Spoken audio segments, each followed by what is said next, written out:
You have to help me. The light. It was not an accident. They covered it up. I was murdered. Ebony Hills Academy was a big, old school on a hill surrounded by thick trees. The school was so quiet that even the wind sounded like whispers in the night. The walls were covered with green leaves, and the buildings looked like they had been there forever.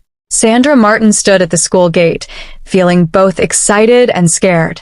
This was her second year at the school, and even though she had told her parents she didn't want to come back, they didn't listen. "You will thank us one day," her mother had said. "Ebony Hills is the best school for you." Sandra sighed and pulled her suitcase behind her. As she walked through the gate, the air felt colder, and she couldn't shake the feeling that someone was watching her. Over here, a familiar voice called out. Sandra turned and saw her best friend, Lucy, waving near the big fountain in the middle of the schoolyard. Standing next to her was a tall boy Sandra didn't know. "Lucy," Sandra said, running over. Lucy gave her a big hug. "I missed you." "Oh, this is Henry. He's new here." The boy smiled shyly and nodded. "Nice to meet you," he said softly. "Nice to meet you too," Sandra replied, trying not to stare. There was something about Henry's eyes. They looked serious and kind at the same time. Before they could talk more, the loud school bell rang, calling everyone to the assembly hall. Sandra followed the crowd, but she couldn't shake the strange feeling that the school felt different this year, like a shadow was hanging over it. After the assembly, Sandra and Lucy went to their dorm room. It was small but cozy, with 2 beds and a window that looked out at the dark trees. "So, what do you think of Henry?" Lucy asked as she unpacked her bag. "He seems nice," Sandra said, trying not to smile too much. Lucy raised an eyebrow. "Just nice? I saw the way you looked at him." "Stop it." Sandra laughed, throwing a pillow at her. As they laughed, someone knocked on their door. Sandra got up to open it, but when she did, no one was there. "That's strange," she said, looking down the hallway. It was empty. "Maybe it was one of the juniors playing tricks," Sandra said, shrugging. But just as Sandra closed the door, they heard it, a soft crying sound coming from the end of the hall. "Do you hear that?" Sandra whispered. Lucy nodded. "It's coming from the old storage room." "We shouldn't go there," Sandra said quickly. "Come on," Lucy said, grabbing her hand. "Someone might need help." Reluctantly, Sandra followed. The hallway felt colder with every step they took. When they reached the door of the storage room, the crying stopped. "Hello," Lucy called out, pushing the door open. The room was dark and dusty. Old shelves lined the walls, and broken furniture lay on the floor. Sandra was about to say they should leave when she saw something written on the wall. "Look," she whispered, pointing. Lucy turned her flashlight toward the wall, and they both gasped. In big, red letters, it said, "I am still here." That night, Sandra lay in her bed, staring at the ceiling. Lucy was already asleep, but Sandra couldn't stop thinking about the strange message. She closed her eyes, trying to sleep, but then she heard it again, the crying. It was louder this time, echoing through the dormitory. Sandra sat up and looked around the room. "Lucy," she whispered, shaking her friend awake. Lucy groaned. "What is it? Do you hear that?" Lucy listened for a moment and nodded. "It's coming from the hallway again." The girls tiptoed to the door and opened it. The hallway was empty, but the crying grew louder. It sounded like it was coming from everywhere at once. "Let's go back inside," Sandra said, her voice shaking.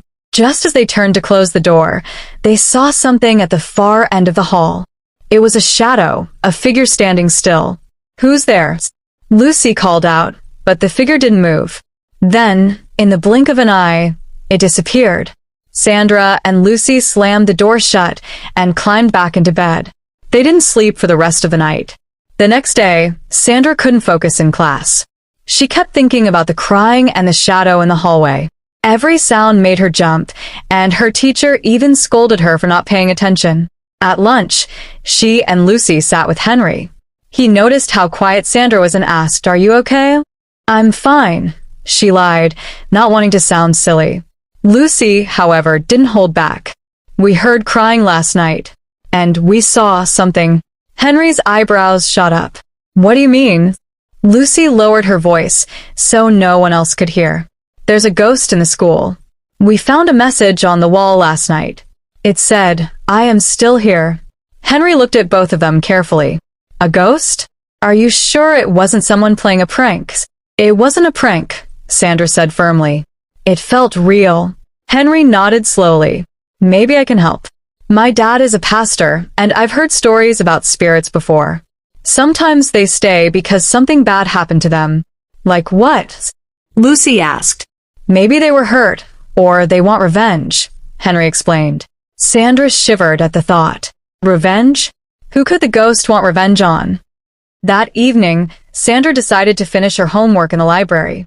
She liked the quiet, but as soon as she sat down, she started to feel uneasy.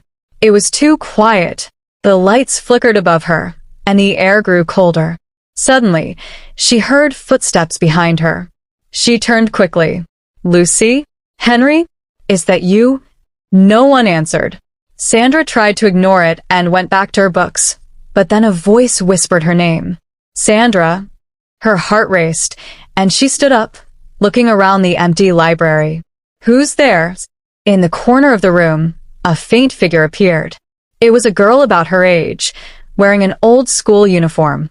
Her face was pale, and blood dripped from her head. Sandra froze in fear. Who are you?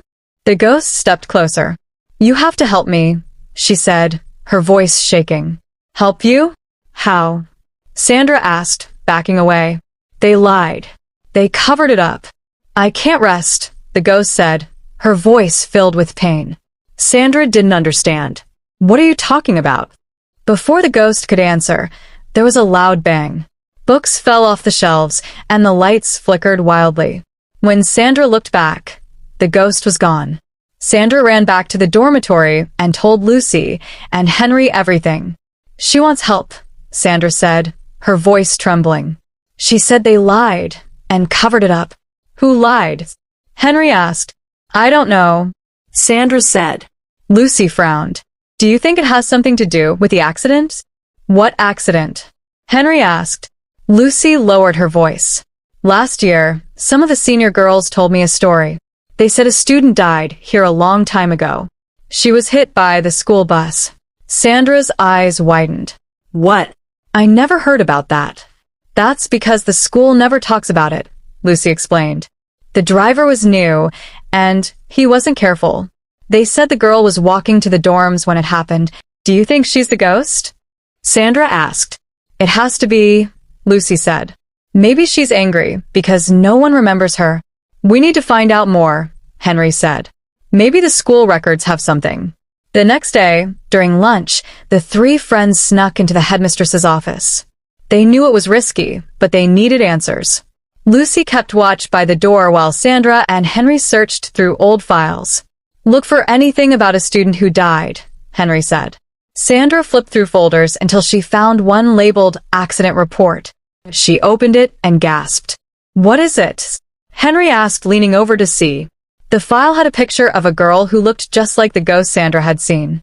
Her name was Gracie. It says she died 20 years ago, Sandra whispered. She was only 16. Lucy looked over from the door. What else does it say? Sandra read further. The driver was blamed, but he claimed it wasn't his fault. He said something was wrong with the brakes. Henry frowned. Do you think he was lying? I don't know, Sandra said. But Gracie doesn't think it was an accident. Lucy's face grew pale. What if someone made it happen on purpose? That night, the three friends couldn't sleep.